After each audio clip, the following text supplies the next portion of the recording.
कारण मवियाचं जागा वाटप जवळपास निश्चित झाल्याची बातमी आहे। ठाकरे गट लोकसभेच्या 20 जागा लढवण्याची शक्यता वर्तवली जाते।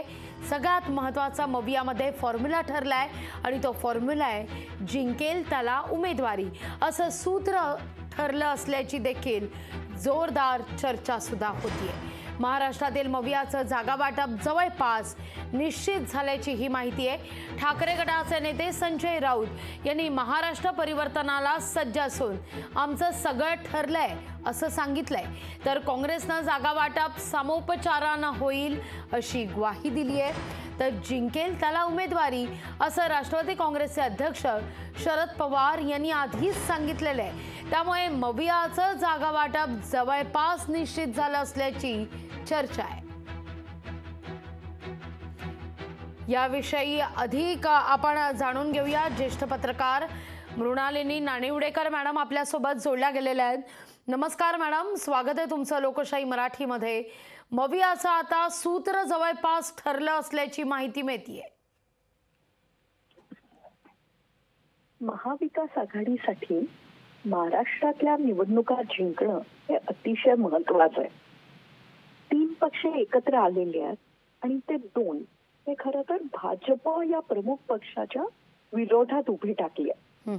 गेल्या वेळेला जेव्हा रायगड जिल्ह्यामध्ये अलिबागला कार्यक्रम झाला होता सहकारी बँकेचा, तेव्हा शरद पवार यांनी सूचित केलं होतं की जो जिंकेल त्याला जागा दिली जाईल।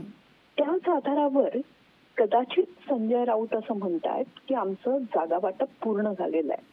आपल्याला सूत्रांकडनं जी माहिती कळत होती त्यानुसार शिवसेना उद्धव ठाकरे गट 20 जागा लढण्यावर ठाम आहे। या गटाचं मत असं आहे की त्यांना फार सहानुभूती मिळते आहे। हिंदुत्वाच्या मुद्द्यावर त्यांच्यावर अन्याय झाला, मुख्यमंत्रीपद नाकारलं गेलं, त्यामुळे ते पूर्वी लढलेल्या 22 जागांऐवजी थोडासा त्याग करून 20 जागांवर लढायला तयार आहेत असं म्हटलं जात आहे। कदाचित त्याच आधारावर संजय राऊतांनी जागा वाटप झालंय असं सांगितलं असावं। यातला सर्वात प्रश्न येणार आहे काँग्रेस पक्षाचा। काँग्रेस पक्ष हा सर्वात मोठा आहे, राष्ट्रव्यापी पक्ष आहे। या पक्षांनी नवी धोरणं आखलेली आहेत।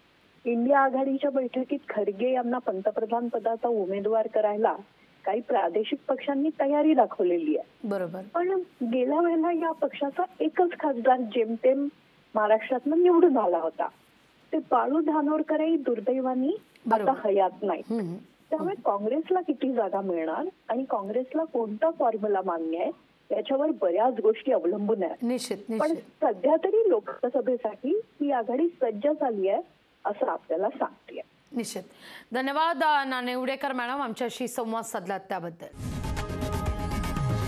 लोकशाही मराठी ऐका, पहा, जागरूक रहा।